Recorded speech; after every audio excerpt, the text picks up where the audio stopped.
Très heureux de vous retrouver, mesdames et messieurs, bienvenue dans cette émission Perfect Actu. Le monde célèbre la journée du travail et nous allons devoir analyser au cours de cette émission la situation des travailleurs congolais. Est-ce une situation qui promet un avenir meilleur? Nous en parlons dans cette émission. L'actualité, c'est aussi le communiqué de la conférence épiscopale nationale du Congo qui a reconnu avoir reçu l'invitation du procureur général près la Cour de cassation destinée à l'archevêque métropolitain de Kinshasa, le cardinal Fridolin Ambongo, accusé par la justice d'avoir tenu des propos séditeux visant à décourager les militaires au front. Est-ce que le cardinal sera-t-il jugé? Nous en parlons également dans cette émission. L'actualité, c'est aussi les élections des sénateurs, gouverneurs et vice-gouverneurs qui se sont tenues à travers la République. Et à Kinshasa, c'est le ticket Daniel Bumba Edi Iyeli qui l'a emporté avec 37 voix contre 10 voix pour Vidier Chimanga. Qu'est-ce que vous attendez ou qu'est-ce que vous espérez de la gouvernance Daniel Bumba Edi Iyeli à la tête de Kinshasa? Des questions qui trouveront des réponses dans cette émission. Et il y a un autre acteur politique qui vient de créer de nouveau l'exploit. Il s'agit de Salomon Idika Londade, la conseillère spéciale de Moïse Katumbi, qui a réussi de nouveau à se faire élire sénateur à la province du Haut-Katanga après son élection comme député provincial au Maniema alors qu'il était encore emprisonné. On va aussi aborder la situation de Mike Mukebai qui attend la reprise des audiences relatives à son procès pour ce vendredi 3 mai. Que reproche-t-on exactement à cet ancien député provincial élu de Lingwala? On en parle avec l'un de ses disciples sur ce plateau. Il s'appelle Marley Ivouvou. Bienvenue. Merci cher Hervé, merci à tous les fidèles téléspectateurs et à toute l'équipe technique de Perfect Télévision.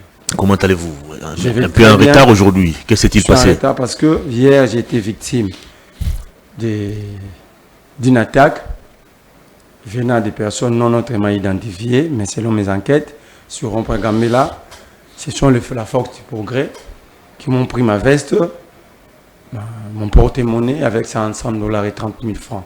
J'ai perdu toutes mes pièces d'identité. Ils me reprochent d'avoir porté les combats contre Nicolas Razadi et les bourgmestres de la commune d'Engalema. Je dis par exemple le bourgmestre de la commune d'Engalema, ça c'est vraiment administratif. C'est impossible, cher Hervé, qu'un homme soit député provincial, mandat validé, il siège, il a participé au vote des députés, des gouverneurs et sénateurs, il a participé aux élections du bureau définitif, mais à chaque fois qu'il siège les matins à l'Assemblée provinciale, il rentre les après-midi comme bourgmestre à la maison communale d'Engalema. Ah bon? Allez-y vérifier. Donc, il cumule les fonctions. Il cumule les fonctions prenant prétexte sous le communiqué du directeur du cabinet du président. Or, les communes sont des entités territoriales décentralisées. Donc, ces communiqués ne s'appliquent pas aux communes. Et d'ailleurs, grave encore, il a pris dans la commune d'Engalema, les écritures ne passent plus. On ne passe plus les écritures. Quand je parle des écritures, ceux qui ont fait la comptabilité savent c'est de quoi je vais parler. On ne passe plus les écritures. Vous cherchez un petit document de 3 000 francs. Il faut attendre le bourgmestre. Les agents réclament, allez-y vérifier. Ils placent la force du progrès pour menacer les agents. Je me pose la question, que fait la presse? Que fait la presse? Est-ce que nous sommes tous des... Est-ce qu'il revient à la presse de remettre de l'ordre dans cette commune? Pas de l'ordre. Mais parfois, aujourd'hui, nous avons des dirigeants. Nous avons des dirigeants peut-être qui vivent dans les réseaux sociaux. Peut-être à partir de la presse, quand vous allez mettre sur YouTube, Facebook officiel, WhatsApp, ils vont voir. Mais le procureur qui est censé ou qui est supposé connaître... Mais le procureur lui-même... Ou rechercher les infractions, n'est-il pas au courant de ce qui se passe? Le procureur lui-même n'enquête pas. Le procureur n'enquête pas, même s'il y a clameur publique. Mais dans cette maison communale, à la parcelle là, Il y a un procureur, il y a le tribunal de paix, il y a un tripé là-bas. Il y a un commandant communal, un colonel qui s'occupe de la sécurité de la commune de Ngalema.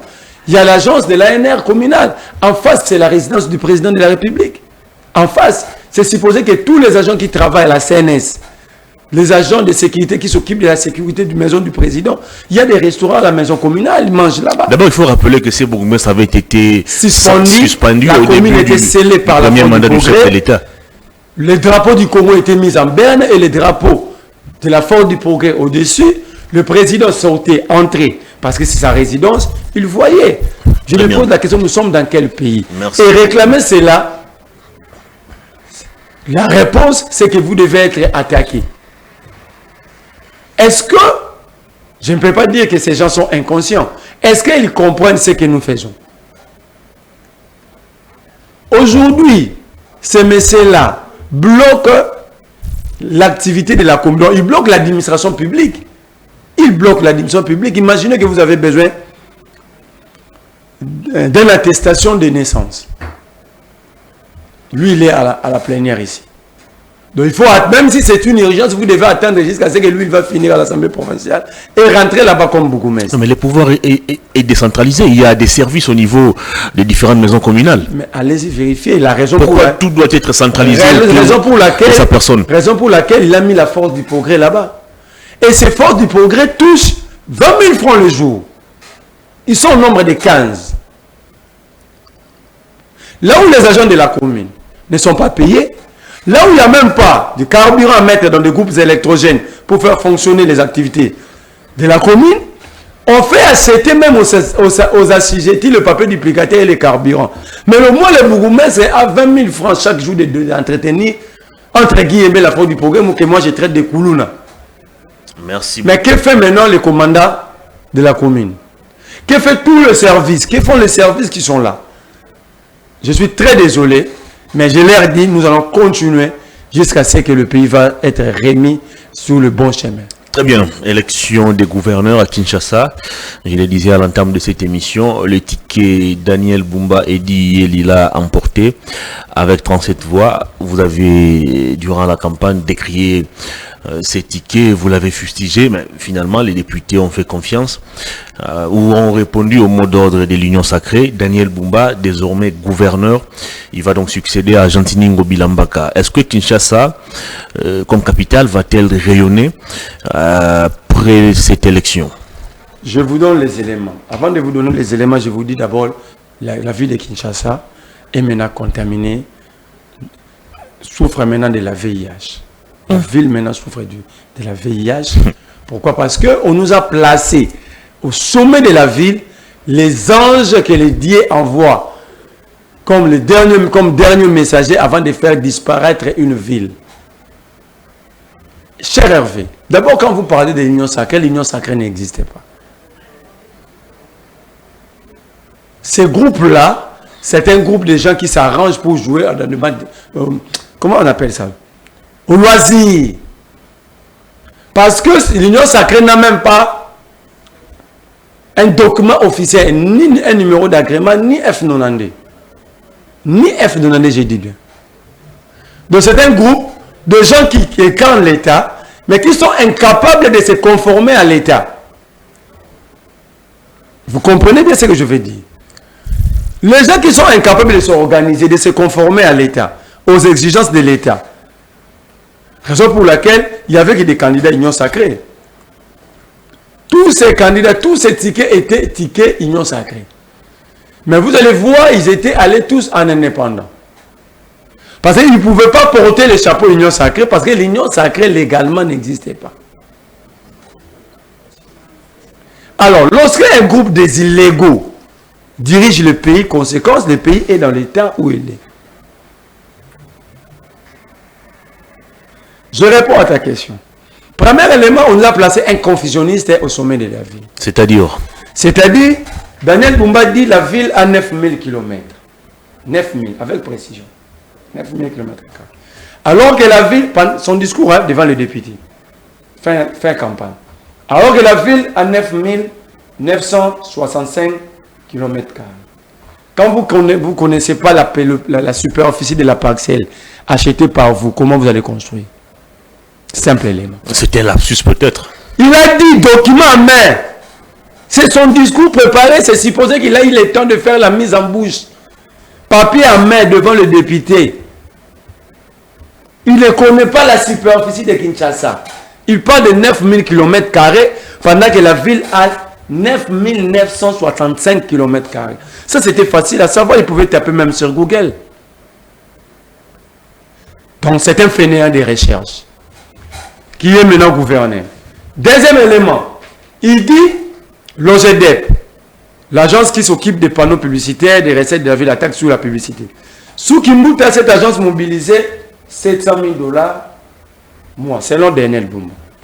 Il dit, il n'a pas compris que sous Gentini, la même régie puisse mobiliser 300 000 $, moi.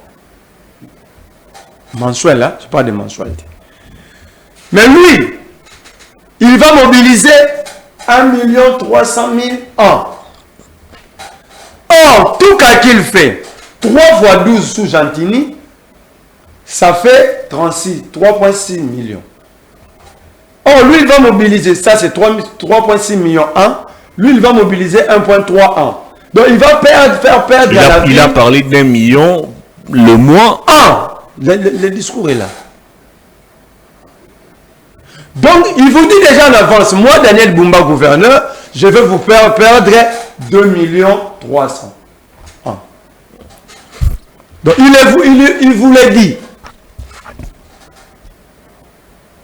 Il est tellement courageux, il est dit aux élus, entre guillemets, élus. Ça, c'est un. Il dit, il faut la construction d'une nouvelle ville. Ça, ce n'est pas nouveau, ce n'est pas une innovation. Tout le monde le sait très bien que cette ville n'existe plus, il faut créer une nouvelle ville. Mais à la question, quand il était maintenant en train de développer, à la question de comment créer cette nouvelle ville, le monsieur dit, j'ai déjà des contacts avec les entreprises. Où est le plan urbanistique de la ville? De la nouvelle ville? Parce que le problème ici, nous sommes à ce niveau parce que l'urbanisation n'existe plus. On ne peut pas encore construire une nouvelle ville sans urbanisation. Où est le plan d'aménagement provincial? Quand le député a crié sur ces deux questions, Daniel Bumba dit il sait ce qu'il va faire. Donc en amont, il n'a ni plan d'aménagement provincial, ni plan d'urbanisation et une nouvelle ville qu'il va construire. Mais quand vous allez construire une nouvelle ville, ça ne va pas être construite dans 2 mois, 3 mois ou dans 5 ans. Daniel Bumba va commencer un travail, selon ce qu'il a dit, mais comment protéger la sienne? Ça, c'est une autre question. Est-ce que pendant que vous êtes en train de construire une nouvelle ville, nous ici, nous allons continuer à mourir? Quels sont les mécanismes? Daniel Bumba répond, il ne faut même pas penser à cette ancienne ville. Là, je suis dans son discours. Déjà, avec ce fainéantisme intellectuel. C'était un discours de campagne. Maintenant qu'il est élu gouverneur, il va nous présenter un programme de gouvernance proprement dit. Nous sommes en politique. En politique, c'est quoi un discours de campagne? Le discours de campagne reflète le programme, la vision. Et surtout, ce n'était pas une campagne ordinaire comme au suffrage universel direct. C'était une campagne au second degré où ils étaient en face des élus. Où ce n'était pas un discours qu'on pouvait tenir pour prendre, peut-être c'était dans un meeting, comme il y avait le peuple, le bruit, j'ai dit simplement. Là, c'était réfléchi. L'auditoire était bien choisi. Il ne pouvait pas tenir un discours comme s'il était sur le terrain Saint-Thérèse d'Angély.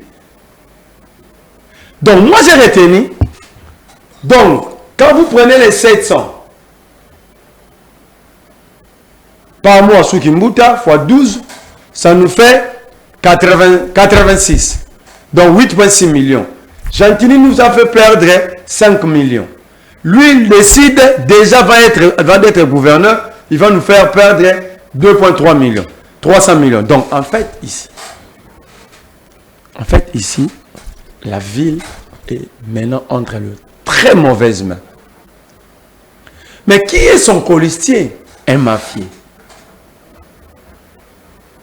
Vous reprochez encore quoi à Eddie? Quelqu'un qui n'a jamais été cité dans des mais il n'a pas été cité parce que ces coups étaient bien encadrés par les autorités urbaines passées et les autorités provinciales. Il a fait quel coup? Ou il faisait quel coup? Savez-vous que Eddie Yeli payait les députés provinciaux ici à Kinshasa? De quelle manière? Mais pose la question à Godépo ici, il est sincère, il est pasteur. Je demande même aux fidèles de l'église de Godépo qu'il pose la question à Godépo. Attendez, les députés sont pris en charge par le trésor public. Comment Eddie un particulier va-t-il payer les députés? Regarde maintenant comment il procédait. Si il y a retard de paiement, on prend l'argent de la ville. En attendant que le gouvernement central puisse décaisser. Ensemble avec le gouvernement et l'Assemblée provinciale, ils s'arrangent à saigner les caisses de la ville. Si l'enveloppe salariale des députés représente 1 million, on va prendre l'argent dans la caisse de la ville. On donne à Eddie Yeli 1 million de dollars. Eddie il revient avec le même 1 million comme créancier de la ville et le remboursement va se faire à l'auteur de 100%. N'est-ce pas contradictoire ce que vous développez comme élément? On prend l'argent, je me répète, on prend l'argent de la ville, on donne à Hervé. C'est la mafia. C'est vraiment un caractère de la mafia. Hervé prend le même argent. Il vient maintenant vers la ville. Donc d'après vous, au départ, la ville n'a pas d'argent. Alors comment la même ville qui n'a pas d'argent? La ville vous dit, il dit aux députés, à tout le monde, il n'y a pas l'argent, mais pendant qu'il y a l'argent. Maintenant, pour piller, pour que ça soit encadré, pour que personne crie au détournement, il crée un circuit. Quel est le circuit? C'est Eddie là en tête. On prend l'argent dans la caisse. Le député sache qu'il n'y a pas l'argent. Moi et vous, nous sachons qu'il n'y a pas l'argent. Mais en réalité, il y a l'argent. Ils vont puiser dans la caisse de la ville, ils donnent à Eddie Yeli. En qualité de qui? Mais en qualité de mafieux. De Pablo Escobar. Eddie Yeli vient avec le même argent, il donne à la ville comme crédit. Maintenant, les députés dans leur tête, c'est que Eddie Yeli est créancier de la ville. Le taux de remboursement est de 100%. Ah bon? Mais oui. Magloire Kabembe vivant, il fait Banouboula, tous les députés, Désiré Mozimozi, il a toujours dit qu'il est l'homme de la vérité. Vous devez l'inviter ici qu'il dise la vérité si je suis en train de mentir. Et lorsque la ville va rembourser à 100%, il dit à 30% sur l'intérêt d'1 million et les 70% c'est partagé entre le bureau de l'Assemblée provinciale et les gens à l'hôtel, c'est de l'hôtel de ville. Et c'est là depuis Kimbuta.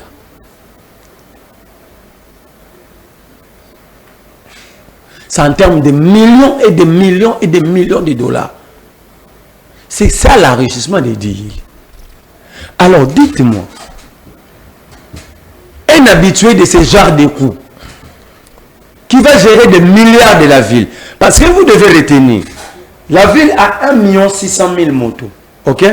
Chaque motard paye 500 francs pour circuler dans la ville de Kinshasa. Vous le savez plus que moi. Quand vous faites les calculs, 1 600 000 multiplié par 500, ça fait 800 millions de francs congolais. Quand vous divisez 800 millions par 270 dollars, ça fait 2 962 962 dollars. Jour. Et qui gère ces fonds? Que la ville génère que par le Wewa. Maintenant, il faut faire le calcul multiplié par 365 jours, vous faites x 3. Parce que cette affaire a duré 3 ans et 8 mois.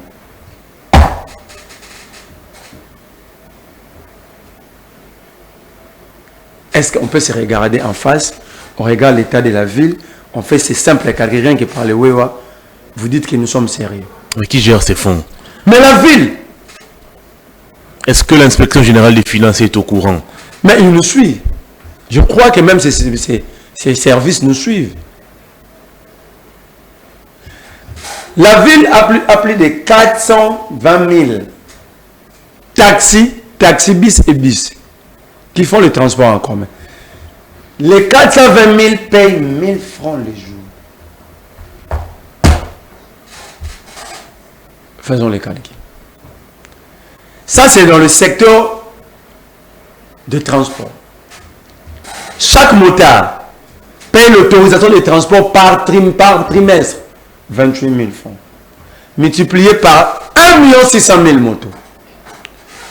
La fiche d'identification, 15 000 par motard. Faites les calculs multipliés par 1 600 000. Oui, oui. L'autorisation de transport pour les véhicules, les transports en commun, on m'a dit, je n'ai pas de chiffre exact, c'est 48 000 francs. Faites des calculs multipliés par 420 000. La fiche d'identification, c'est à 30 000. Faites des calculs multipliés par 420 000. Donc, Gentilly a tué la ville. On prend maintenant un mafieux, plus un inapte de vision, on place là. En définitive, que les Kinois n'espèrent rien de l'avènement de Daniel Bumba comme gouverneur de Kinshasa. Une entreprise, je prends un exemple banal. Même si vous avez votre boutique ou un petit gablot au coin, pour le développer, le premier élément qui entre en jeu, c'est la vision. Merci. On va parler cette fois-ci des... Bon, on va peut-être commenter les élections sénatoriales avec Salomon Escadela qui vient de nouveau de créer l'exploit. Il avait réussi déjà à se faire élire député provincial au Maniema alors qu'il s'est trouvé encore dans un état de santé très critique. Et cette fois, il vient de se faire élire sénateur au Katanga. Une preuve de la confiance de la population et des élus Ensemble pour la République placés en sa personne, ou vous pensez que c'est toujours un jeu politique? Non, je commence par le présenter, mes sincères félicitations. Désormais, moi je l'appelle plus les spéciales de Katumbi, mais les symboles de la cohésion nationale et de l'unité. Parce qu'il est de Maniema, aller se faire élire. Il faut rentrer au Katanga, il faut rentrer à l'époque de Mobutu. Après Mobutu, c'est seul Salomon Kalonda de la Idi qui est capable de le faire. D'abord, il ne faut pas parler de l'ensemble pour la République. Ok? Oui, cette confiance vient des députés de l'ensemble pour la République. Je leur dis félicitations pour cette marque de confiance et considération et unité au sein de leur parti. Mais aussi l'homme, ce que représente l'homme. Parce que beaucoup ne peuvent pas le faire. Beaucoup ne peuvent pas le faire en étant même de l'ensemble pour la République. Donc ça représente ce que l'homme... Ça signifie... Ça dit ce que l'homme est. Ça représente les qualités, le multiple les qualités qu'a la personne. Ça prouve que au sein de l'ensemble pour la République, Salomon c'est un rassembleur, ce n'est pas un divisionniste. Salomon n'est pas un tribaliste, comme son président Katumbi, parce que l'autre fois j'avais attendu un gars qui est habitué à démissionner dans le parti politique, dire que Katumbi c'est un tribaliste, il est devenu comme un dieu, pendant que lui gagnait plus de 10 000 $ par mois. Aucun parti paye ses militants, il ne disait pas que Katumbi était un dieu. Quand il disait qu'on touche si vous touchez à Katumbi, vous allez marcher sur nos corps, à l'époque là Katumbi n'était pas dieu.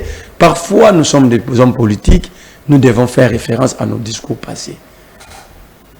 Et qu'est-ce qui a motivé la décision des autres candidats Ensemble pour la République de se retirer de la course au profit de Salomon Escadela? Est-ce son influence autour de Moïse Katumbi ou les billets verts avaient aussi circulé? Katumbi n'a pas le comportement de Kabouya ni de Tshisekedi pour exercer une pression sur les députés.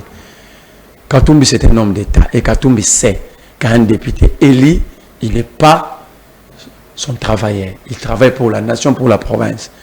Les députés l'ont fait parce que l'homme porte une vision et plusieurs qualités. Je vous ai dit ici au début, plusieurs de l'ensemble ne pouvaient pas obtenir ces suffrages. C'est d'abord ça. Nous avons vu des partis donner le mot d'ordre, mais le député n'est pas respecté ce mot d'ordre-là. D'abord la personne, les qualités, les multiples facettes, les bonnes qualités que porte la personne. Les Katangais ont dit, le paix qu'il a fait sans être député dans sa manière natale, il peut le faire ici. Salomon incarne la cohésion nationale et l'unité. Je vous ai dit ici, pour voir un tel événement, il faut rentrer à l'époque de Mobutu. Ni sous Joseph, ni Tshisekedi ne peut le faire. Et ça démontre l'esprit qui habite l'ensemble pour la République. Ils ne sont pas tribales, ils ne réfléchissent pas en termes de... Ils ne sont pas des régionalistes. Pour eux, seule valeur compte. Dans un autre parti, ça allait faire un grand débat. Comment prendre quelqu'un de Maniema et l'amener chez nous? Mais comme il s'agit de valeurs, comme ces gens-là ne sont pas régionalistes, ils sont pas... Est-ce que ce n'est pas l'influence de Moïse Katumbi qui a pesé aussi sur les députés? Ce n'est ni le caractère ni le comportement de Katumbi. Combien de fois ses propres membres du parti s'attaquent à lui? Il a chassé qui, à part ceux qui pensent démissionner, c'était un moyen de pression. Moukébaï, mon grand frère, mon père politique, un jour il avait dit, il va quitter Katumbi parce qu'il y a ça. Katumbi l'a appelé. Il a dit, pourquoi tu as dit ça? Je l'ai dit pour ça. Et après un mois, Moukébaï a remarqué Katumbi a écouté et Katumbi s'était rendu compte que Moukébaï avait raison. C'est un leader qui s'est écouté, qui s'est avancé avec ses hommes, ses troupes. C'est ça la qualité. Très bien. Donc, que personne ne puisse vous dire que l'élection de Salomon dans le Haut-Katanga, c'est sur base de pression de Katumbi. C'est faux et archi faux. Quand Kinshasa était en ébullition, lorsque Salomon Kalonda était enlevé, cueilli au pied de l'avion à l'aéroport d'Njili, est-ce qu'il est quinois? Lorsque, au Nord Kivu, pendant la campagne, les Kivusiens ont chanté libérez-nous Salomon. Il est Kivusien. Ici au Congo central, à Mwanda, Matadi, Bandundu, ça représente ce que l'homme est. Ça veut dire créer chacun avec ses qualités. Salomon, très bien. En le voyant, le peuple sait que c'est un homme de l'unité, de la concorde. Voici même son message. Lorsqu'il a été opéré, il a félicité même les autorités, il a remercié même les autorités politico-judiciaires que beaucoup ont failli critiquer sans comprendre, sans avoir comprendre l'esprit. L'homme, c'est un pacifiste.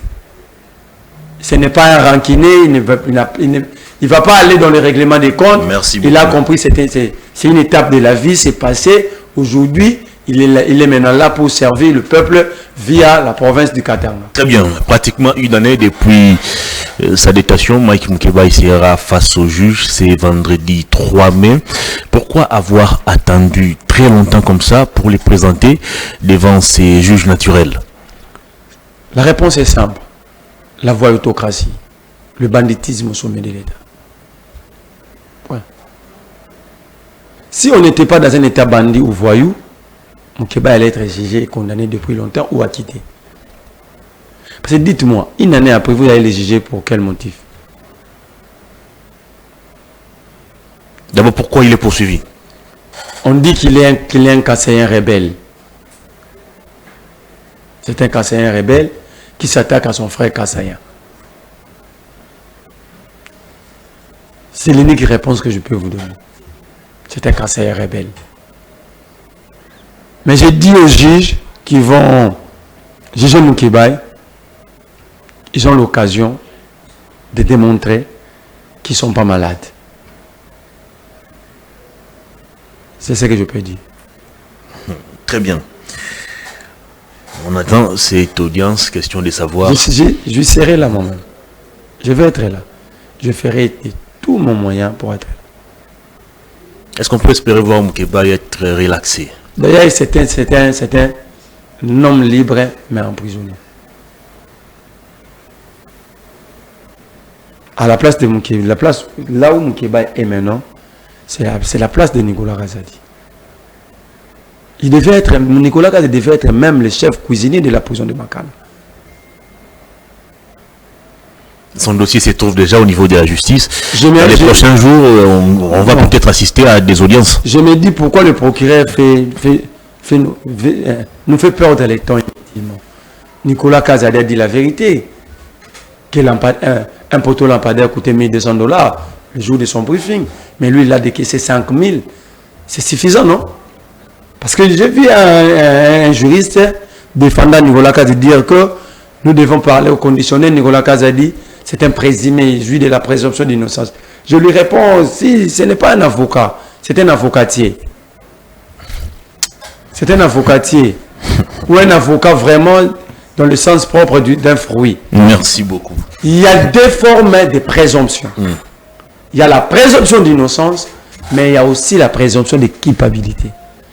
Il y a présomption d'innocence lorsque les indices sérieux de culpabilité ne sont pas encore définis. Donc le procureur est en train de chercher les indices.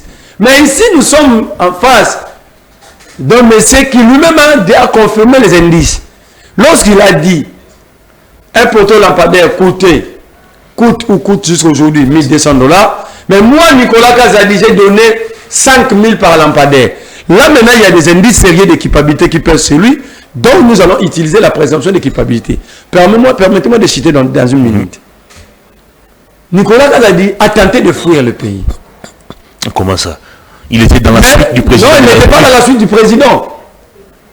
Ils ont menti. Il y avait un jet privé qui était venu prendre Nicolas Kazadi. Il était avec sa femme et ses enfants à l'aéroport d'Inchili. Connaissez-vous le propriétaire de ce jet? C'est Tyran Milan, le patron de l'Invest. Depuis quand un investisseur peut prendre son avion, mettre le kérosène, payer le parking, envoyer son pilote pour prendre la famille de Nicolas? Dans la suite des présidents, il y a des jets privés, des hommes d'affaires. J'ai appris, il semblerait, par la voie de la presse, il y a un média en ligne, si c'est Ouagagan, dire que lorsque les agents de la DGM débarquaient Nicolas Kazadi de l'avion, sa femme aurait dit que son homme est en train d'être payé en monnaie de siège pendant que son homme ne dormait pas pour servir le pays. Moi, je réponds si cela est vrai. Qu'il y a 100 millions de Congolais qui ne dorment pas pour réfléchir comment sauver ce pays. Et cela, ce n'est pas une occasion pour détourner. La dame doit introniser cette notion. Très bien. 2. Tous les comptes de Steven construits de Mike Asenga sont vides. Je vous avais parlé de l'argent est allé où? Transféré à l'étranger. Et j'informe le procureur par votre micro que Mike Asenga a plusieurs résidences en Europe, précisément à Waterloo, à Bruxelles, en Belgique. Donc, le procureur est dans l'obligation de saisir le procureur belge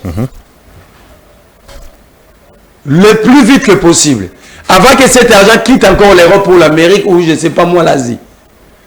L'autre partie qui était restée en espèces ici,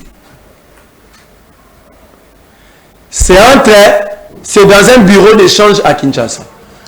Nous sommes en train d'enquêter, mais nous demandons au procureur d'intensiter les enquêtes pour identifier ce bureau d'échange. Merci beaucoup. Lorsque les gens commencent à faire ça, ça veut dire qu'ils se reprochent de quelque chose. C'est là qu'au début, j'ai dit au procureur, je ne comprends pas pourquoi il nous fait prendre les temps. Nicolas Kazadi, à cet instant, devait être à la prison de Makala en train de distribuer les moulés aux prisonniers. Très bien, vous chargez Nicolas Kazadi pour avoir décaissé les fonds, mais vous semblez dédouaner l'IGF qui a placé... Attendez, laissez-moi terminer ma question. L'IGF qui a placé ses inspecteurs partout. Lorsque ce contrat a été signé, est-ce que les inspecteurs de l'IGF n'étaient-ils pas associés? Si oui, est-ce qu'ils n'ont pas constaté la surfacturation dans l'élaboration de ces projets? Pourquoi ils n'ont pas bloqué cela? Pourquoi ils ont attendu que l'argent soit décaissé pour hausser le ton? Est-ce que le procureur ne doit-il pas élargir aussi son champ d'action en interpellant aussi Jules Alinguete et ses inspecteurs? Le procureur ne peut pas interpeller Jules Alinguete. Pourquoi? Vous êtes journaliste comme moi. Lorsque Jules Alinguete, nous sommes au mois de mars 2023. Lorsque Jules Alinguete a envoyé les dossiers, c'est depuis 2021. Lorsque Jules Alinguete a compris ces dossiers, vous rappelez il a compris ces dossiers en retard? Non, il a envoyé ses inspecteurs. Quand il a envoyé ses inspecteurs enquêter sur ces dossiers, Vous le savez plus que moi. Mais pourquoi il n'a pas envoyé ses inspecteurs avant que les contrats ne soient... Non, le contrat, légalement signé. Le contrat était signé. Gilles Alinguet avait vu le contrat. Mais l'avenant définissant le modalité de paiement et le montant n'était pas présenté à l'IGF. Comment ça? Je vous explique. Est-ce que vous voyez, est-ce que nous citons le ministre du budget? Parce que l'ordonnateur, c'est lui. Mais il n'a pas fait l'engagement budgétaire. Il y a eu le banditisme ici. Il y a eu le Koulouna Lekipomba. Je suis l'ami du président. J'habitais avec lui à Bruxelles. C'est ce qui s'est passé dans ce dossier. Si je demande Nicolas Kazadi vous présente, vous, média, presse, l'engagement budgétaire du ministère du budget sur cette affaire. Gilles Alinguet avait envoyé les inspecteurs des finances sur ce dossier. Nicolas Kazadi les avait chassés, vous le savez. Il avait dit qu'ils n'ont pas le niveau intellectuel pour enquêter sur lui. Mais pourquoi envoyer les inspecteurs au ministère des Finances qui n'avaient pour mission que de décaisser les fonds alors que les contrats engagent le ministère du Développement Rural et cette entreprise détenue par les Maliens Samba Bacheli? Ça veut dire quoi? Ce contrat est signé 2 semaines avant le départ du gouvernement Ilunga Lukamba. Quand le gouvernement, nous sommes en 2001, souvenez-vous, 2 semaines avant le départ, n'est-ce pas que ce gouvernement expédiait les affaires courantes? 2 semaines. J'ai même la lettre de Célé à la Goule ici. C'est 6 jours avant qu'il quitte, le 22 avril. Le contrat était signé. 6 jours avant de quitter, on suppose qu'il expédiait les affaires courantes.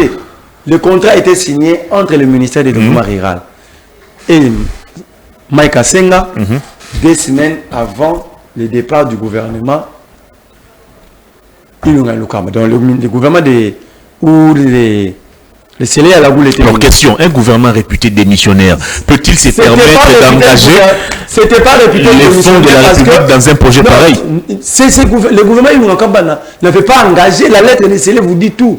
6 jours avant son départ, parce que ce gouvernement a cessé d'être en place le 28 avril. Mais ça, c'est le 22.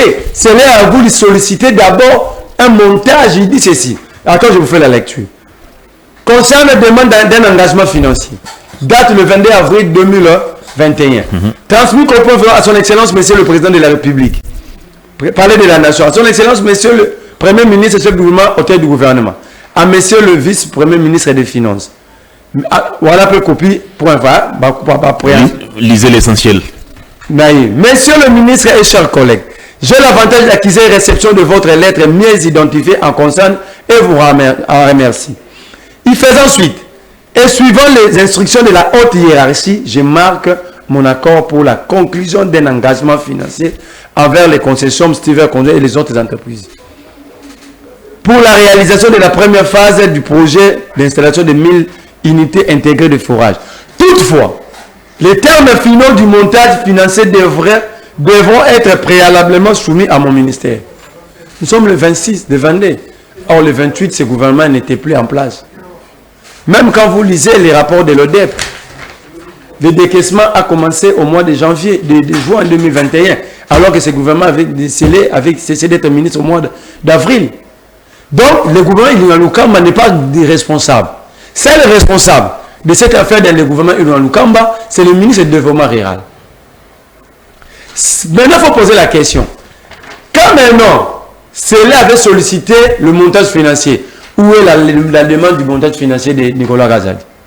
Merci beaucoup. Donc, il faut mettre sur la ligne à côté, parce que nous avons tous vu comment Nicolas Kazadi avait dénigré les inspecteurs de finances de cette affaire.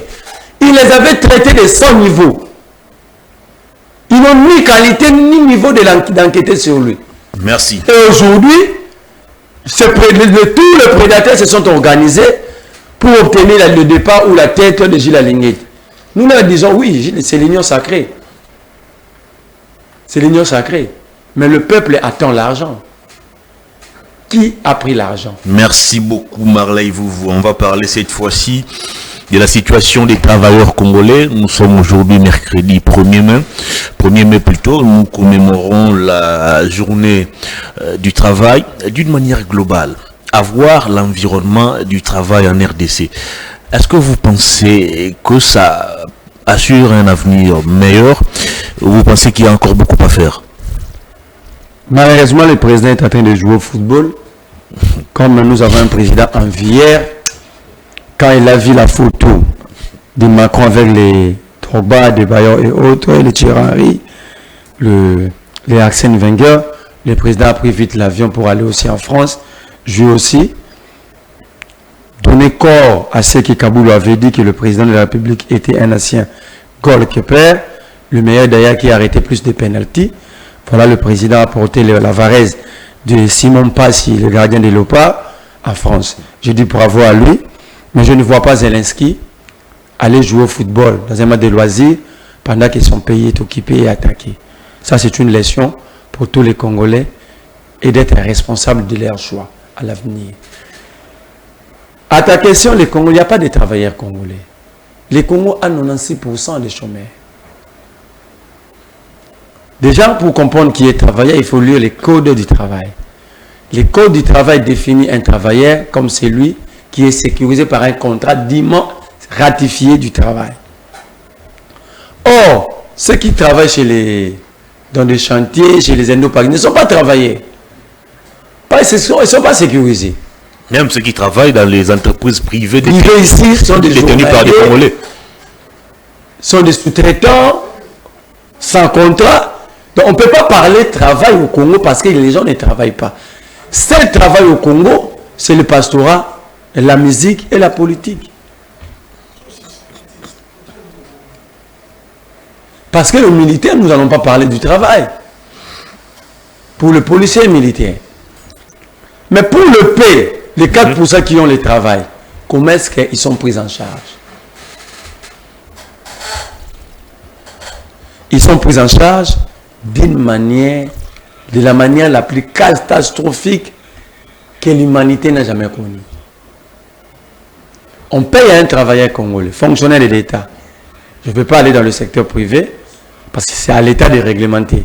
Déjà, l'État lui-même n'arrive pas à réglementer son propre secteur, donc je ne vois pas quelqu'un qui est désordonné aller ordonner ou arranger la vie d'une autre personne. L'État lui-même paye très mal le paie des travailleurs congolais qui sont sous sa responsabilité. Les gens sont parfois sous-payés, parfois non payés. Je ne parle pas de mal payés. Ici, les gens sont sous-payés. Parce que lorsque vous payez un enseignant 408 000 francs, parce que j'avais vu le président était fier de ça dans son dernier discours sur l'état de la nation. Il a dit, nous avons trouvé un enseignant à 270 000 francs. Sous Kabila, nous avons ramené l'enseignant à 408 000 francs. Or, de 270 000 francs à l'époque de Kabila, avec les taux de 90, représentait 175 $. Les 408 000 francs aujourd'hui représentent 151 $. Ils ont progressé ou ils ont régressé. Ils vont dire pourquoi tu veux les faire l'équivalent, tu fais l'équivalence en dollars. Parce que notre monnaie n'est pas commerciale. Même ici à Kinshasa, pour s'acheter une chemise, c'est toujours en dollars. Les loyers sont payés en dollars. Donc, ce fonctionnaire qui a 408 000 francs, il est dans l'obligation d'aller acheter les dollars chez un cambiste. S'il paye sa maison à 150 $, il doit trouver 15 $ à ajouter dans les 150 pour avoir, il doit avoir 166 000 $ pour avoir 150 $ afin de payer son loyer. Donc, même les 408 000 francs n'arrivent pas à payer les fiscs et les loyers. Alors, posons-nous la question maintenant sur la suite des autres besoins élémentaires d'ailleurs de la maison. Le déjeuner, le dîner, son propre transport pour rejoindre son lieu de travail chaque jour. La santé, parce qu'ils ne sont pas pris en charge aussi sur le plan sanitaire, même s'ils sont pris en charge par quel type de centre de santé. Donc vous voyez que il y a un problème. Je vais chez le militaire. Vous allez dans le plus grand hôpital militaire congolais, c'est l'hôpital de Kankokolo. Le blessé de guerre passe des nuits dehors et même au sol. Ces militaires sont exposés, du blessé de guerre, abandonnés, devant des militaires aptes à être utilisés. Savez-vous le message? Ne venez pas, sinon vous allez subir le même sort que vos collègues ici. Parce qu'un militaire qui voit son collègue perdre ses jambes dans la guerre à l'Est, rentrer à Kinshasa, maintenant prise en charge réellement. Demain, vous lui demandez d'aller, soyez sérieux. Hervé, même si c'est ton frère, vous allez les cacher chez vous. Parce que de peur que s'il perd un des membres de son corps, il sera abandonné. La prise en charge de ces militaires et policiers. Ici à Kanoufoungou, il y a eu un incendie sous la maison des policiers. Est-ce que c'est déjà reconstruit? Ils ont commencé avec des fondations, ils ont abandonné. Toutes ces familles-là que vous voyez là, leurs maris et les responsables de toutes ces familles de policiers sont à Kwamoutou.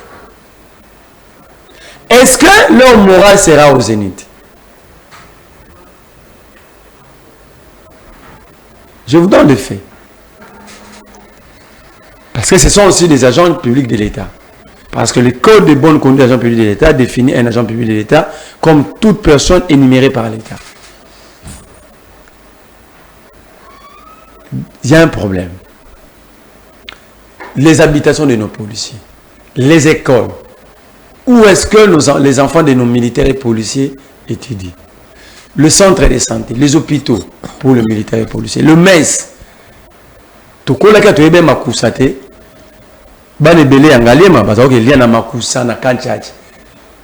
où on préparait pour le militaire. Ici, nous sommes dans la pyramide renversée. On prend les officiers en charge réellement, mais on abandonne ceux qui doivent combattre. Parce qu'un général ne va pas combattre. Mais c'est ce caporal que vous abandonnez, que vous refusez de prendre réellement en charge, c'est celui qui sera au premier plan au fond. J'y vais maintenant chez le médecin. La catastrophe encore. Là, apparemment, on ne connaît pas l'importance de ces secteurs. Ils ont été même gazés dernièrement. Déjà, alors qu'ils manifestaient. Vous vendez des parcelles appartenant au centre de santé communautaire. Je prends l'exemple du centre communautaire Vijana à Lingouane.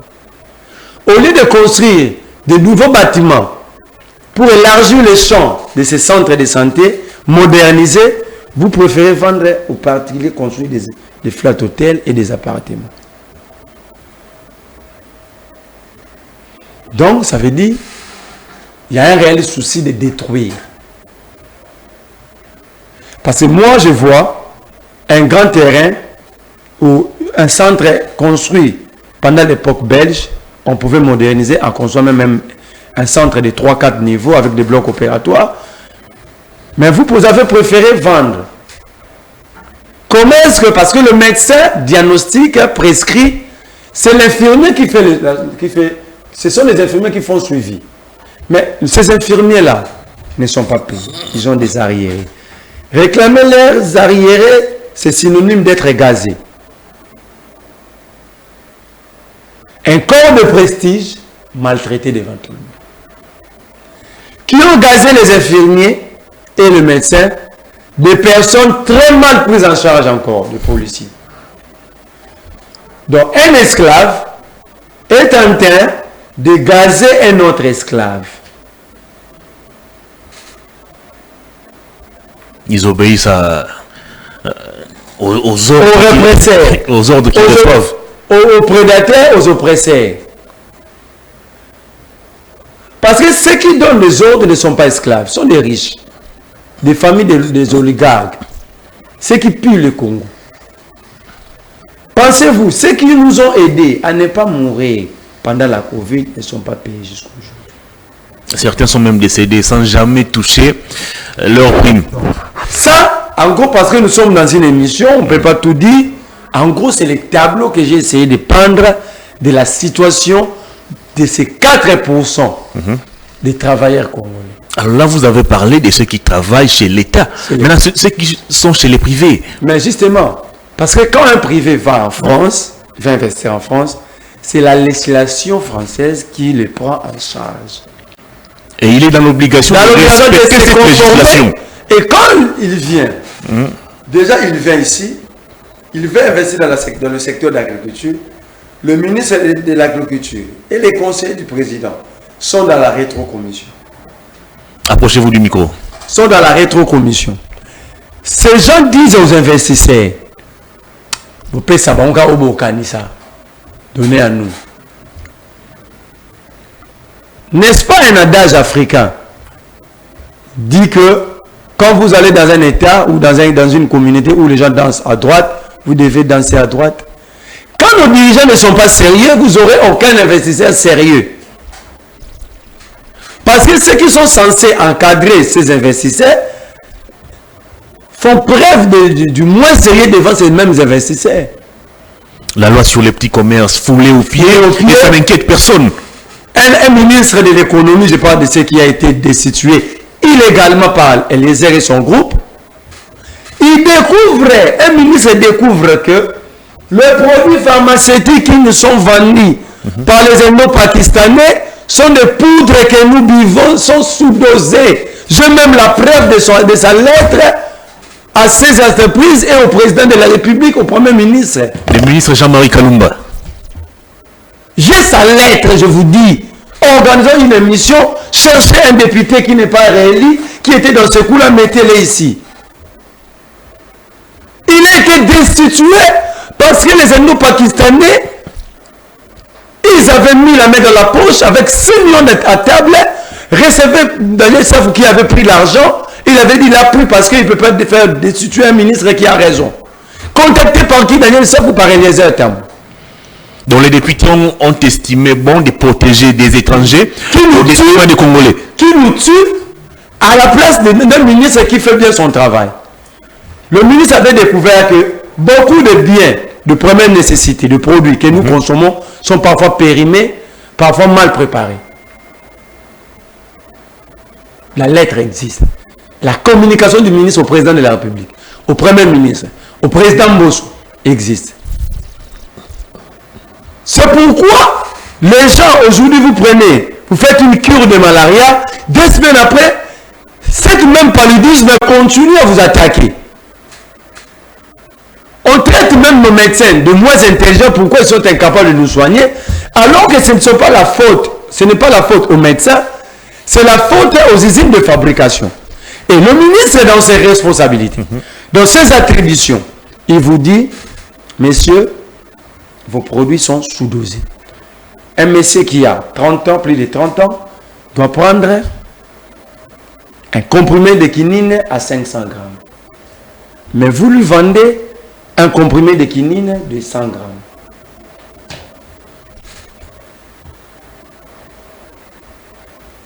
Je n'ai jamais vu Eliezer, depuis que j'ai commencé à dénoncer cette affaire, venir répondre, même par son propre micro.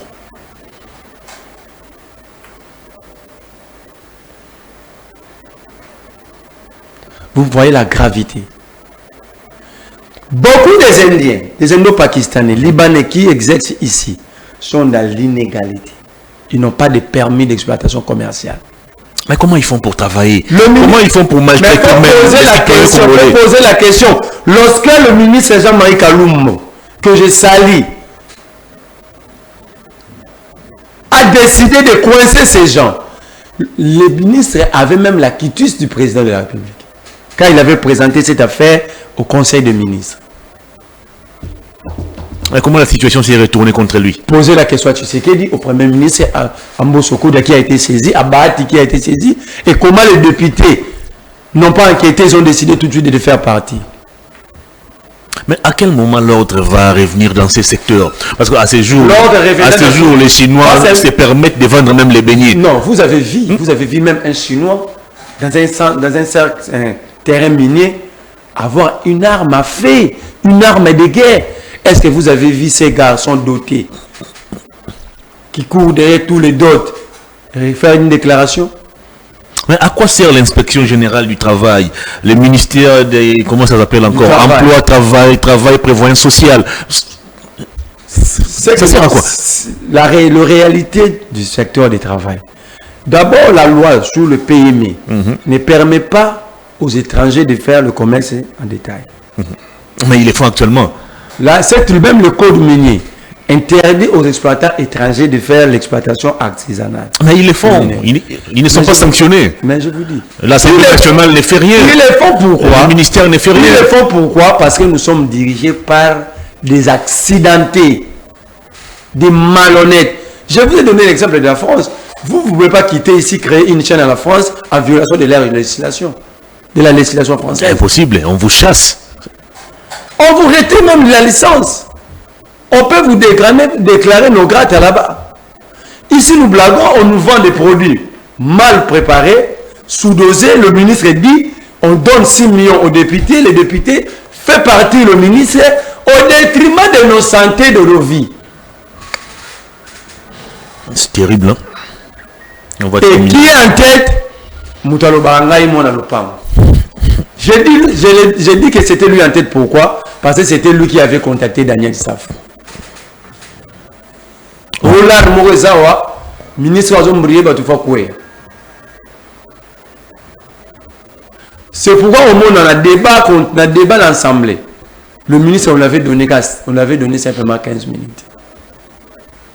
Or, le ministre a réclamé même une minute à Moussa dit, ça j'ai exposé, je vais maintenant brandir le preuve de ce que j'ai dit. Mbosso avait dit, non, on donne la parole aux députés mentionnaires. Malheureusement, les députés étaient déjà préparés à orchestrer leur coup. Donc même le président Mbosso à cet âge-là était préparé. Merci beaucoup. Voilà, quand vous regardez l'émission, est-ce que Mbosso peut vraiment faire ça encore? Aujourd'hui, nous continuons à prendre les produits fabriqués par les mêmes sociétés, les mêmes industries pharmaceutiques. Les Congolais souffrent. On prend des médicaments sans être guéri, ça vous calme aujourd'hui, demain vous retombez malade. Ça nuit à la santé. Il y aura des conséquences très nuisibles à l'avenir. Très bien. Lorsqu'un Congolais conscient veut sauver ses compatriotes, vous décidez de le faire partie pour besoin d'enrichissement illicite. Donc, peut-être dans la formation du gouvernement, le président songera de nouveau au ministre Jean-Marie Kalumba pour achever peut-être sa mission. Je ne sollicite pas un poste pour lui. D'ailleurs, je préfère qu'il reste à côté. Sinon, il va être sali pour la deuxième fois. Très bien. Un homme conscient ne peut pas être dans un groupe des inconscients. Merci beaucoup. On a terminé l'émission, mais très rapidement, les dossiers Fridolin Ambongo, la Cinco a reconnu avoir reçu l'invitation du procureur général près la Cour de cassation et la Cinco a même révélé que les dossiers est géré de manière responsable avec les autorités compétentes. Est-ce que nous pouvons conclure qu'il y a une sorte de réconciliation ou une manière diplomatique de gérer ces dossiers, question d'épargner les cardinals de la honte? Je vais vous répondre à 3 étapes. Vous vous comportez actuellement comme les candidats gouverneurs qui avait dit qu'il avait beaucoup des idées éparpillées. Non, mais moi, à chaque question, moi, les idées sont en tête. Votre carnet. Moi, c'était inachevé. Moi, j'ai des idées en tête. Je suis en train de noter quelque chose. Première étape, c'est politique. Je demande à Tshisekedi de ne pas me décevoir, au régime Tshisekedi, d'arrêter les cardinals. Qu'on arrête les cardinals. Moi, je leur demande. J'étais le premier à annoncer cette affaire sur votre plateau. Vous avez même douté de cette information. J'étais le premier sur ce plateau. J'avais dit, il y avait un mandat était en train d'être préparé déjà. Même les agents étaient mis en mouvement. Simplement, ils ne voyaient pas l'opportunité d'aller le prendre parce que la décision était d'aller prendre Manu Militari, les cardinals. C'était ça la décision. Même dans le commentaire dans cette émission passée, beaucoup c'était permis de s'attaquer à moi. Dit que tu as ramassé des informations. Mais personne n'est revenu pour dire que j'avais raison. Bakanga cardinal, on a appelé bangon pifo na koko fukama. Je peux imaginer demander à Tshisekedi dans son régime, ba pomba ya mboka bokanga cardinal mbongo. Ça c'est un. Côté historique, l'abbé Kanda a répondu. Ce n'est pas parce que Tshisekedi dit Kassai que on doit faire semblant que tout va bien.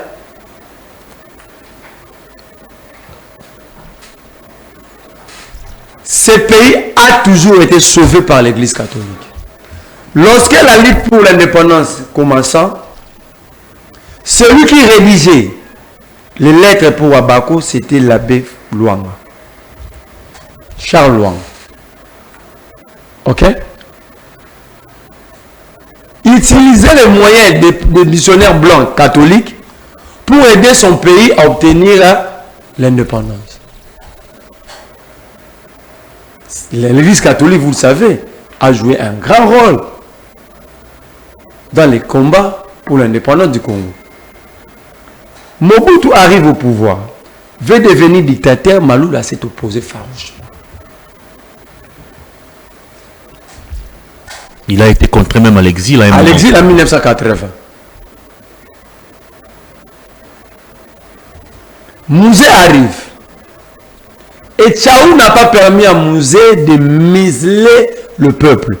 Mouzé avait pris une décision unilatérale. Il a supprimé les partis politiques, il a supprimé la constitution. La constitution, il a tout supprimé, il avait tout supprimé. Seule, ni l'église protestante, ni les réveils, seule l'église catholique, sous le leadership du cardinal et Tchaou.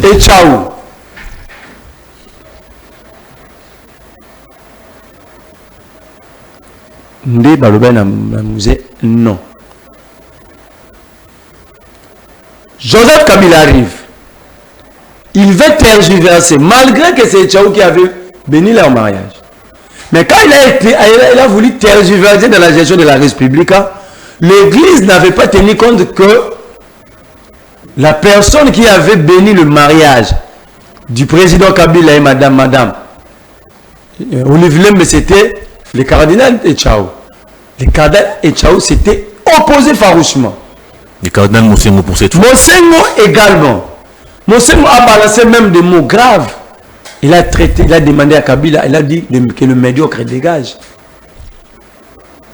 Les propos tenus par le même Fridolin Mbongo à l'époque, Monseigneur, quand la Cinco avait pris les choses en main face au régime Kabila. L'UDPS avait dit que c'était du 50-50. C'était faux. L'église avait disponibilisé les églises comme lieu de rassemblement pour les manifestations et l'UDPS avait mis à la disposition de l'église ses militants. Jean-Marc Kaboun est encore... L'arrogance inutile de l'UDPS. Aujourd'hui, Jean-Marc Kaboun est un homme d'État, je connais l'homme, il va accepter qu'il avait dit ça, mais il sait au fond de lui, c'était dans l'arrogance, dans l'envoûtement de l'UDPS.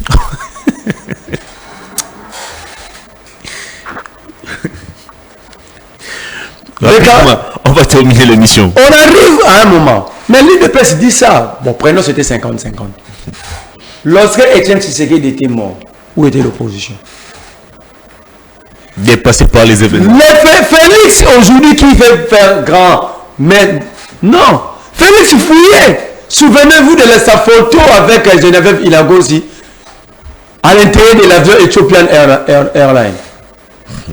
Aujourd'hui, Tshisekedi organise un point de presse annonçant une manifestation demain. Il dit moi-même en tête. Aussitôt le point de presse fini, aussitôt Tshisekedi rejoint l'aéroport d'Inchil. Il fuit. Merci beaucoup. Non, attends. Non, mais le cardinal a tenu des propos qui visent à décourager les militaires au fond. Je vais venir. Donne-moi, je demande à la régie de nous ça n'a aucun rapport avec les combats. C'est l'église catholique. C'est l'église catholique qui a sauvé la République. Kabila avait une constitution. Vous le savez. Ils attendaient que le 31 décembre 2017 arrive parce que l'opposition était dépassée. Il n'y avait aucun leadership. C'était le réveil de l'église catholique. Donc si Tshisekedi aujourd'hui au pouvoir, il doit dire merci aux hommes en soutane. Maintenant, Les propos du cardinal. Le propos du cardinal. Décourage les militaires au front. Le propos du cardinal. N'est-ce pas? Kaboul avait découragé les militaires. En disant quoi? En disant que dans l'armée, il y a la Tetris. C'était à Kaboul, il y a des dit, où était fermé un vaudou. Ça, c'était pas décourager l'armée. Un corps extérieur diminue, réduit notre armée à la Tetris. Les cardinals est allé plus loin jusqu'à dire que le gouvernement distribue des armes au FDLR. Tshisekedi ne l'avait pas dit. Sur France 24, dernière interview, Tshisekedi a dit l'armée régulière soutient les Ouazalendo. Alors nous demandons à Tshisekedi l'identité de chaque Ouazalendo.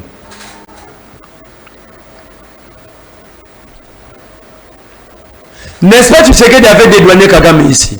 Les images existent. Il avait dit il ne voit pas pour quel intérêt Kagame s'attaque au Congo. Kagame c'est un innocent, c'est les Congolais qui s'attaquent à leur pays. Merci beaucoup. Non, attends, j'ai même maintenant sur le plan légal par rapport à ce qu'ils ont fait. Ils cherchent à faire. Le cardinal n'est pas justiciable ici. Dans vos bêtises, dans votre...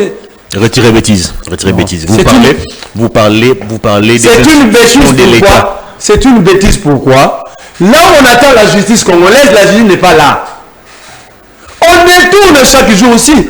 On parle encore de 10 millions Ferenco. Où est le procureur? L'émission est terminée. Je donne une leçon, donnez-moi 30 secondes. Pourquoi le cardinal ne peut pas répondre? 1. Le cardinal est membre du collège papal, du conseil.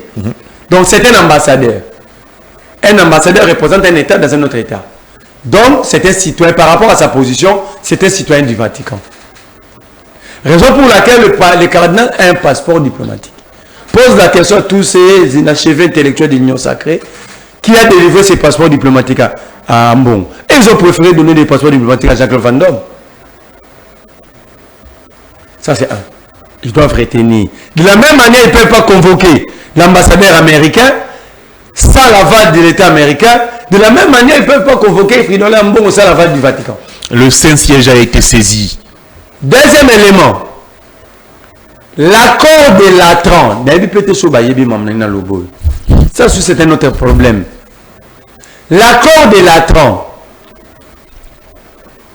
Que tout le monde cherche ça. On a largement débordé. L'accord de Latran ne permet pas à un pays de juger un cardinal.